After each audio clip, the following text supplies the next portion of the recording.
Christian since I was born, and then in my teens, I went to a Bible study. So my faith has been very important to me throughout my life. And I used to think that, I would get these ideas and invent, and I realized, that's not what was happening at all. I would be going into prayer, and this information would be downloaded. So I like to think about it as giving God all the credit for the success that I've had. And I honestly don't want to take credit for these inventions, and because I do feel as if they're divinely inspired. And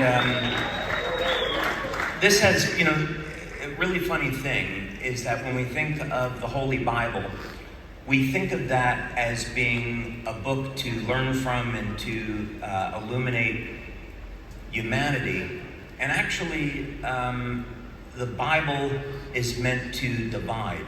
And the Bible is designed when you read it, when someone that's not of faith reads it, they can be very confused and think, well, these are really odd stories. I have no idea what this is about.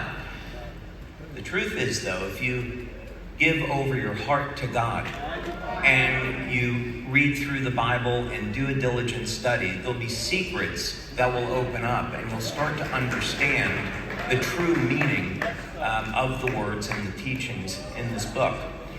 So I'll give you one example. I'll share this. This is something actually last week that I got a divine insight on. When I was meditating on this, and this is where Jesus is talking about, and it depends on whether or not I always read the King James Version, so it depends on which version you're reading. Jesus says, well, if your eye be single, then your whole body will be filled with light. And there are many ways that people interpret that. And I tend, when I look at if Jesus is speaking, or there's an angel speaking, or the Lord is speaking, I want to take each word literally and look at whether or not it's in Hebrew or Greek and convert that over into numerical codes, see if I can understand what's really going on.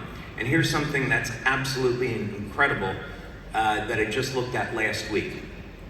I said, okay, I want to see how many times the word I appears in the Bible, and then I want to convert that over into Hebrew and Greek, and then I want to get a number out of that. Long story short, it converts to a wavelength of light at 660 nanometers. Now, if you go online and look, 660 nanometers is used to upregulate mitochondrial function, but it's the one wavelength of light that improves the health of the eyes. Wow. So, as the Bible was divinely inspired, it is truly the Word of God. And we should not take away or add one single word, because that will change the numerical codes in the Bible.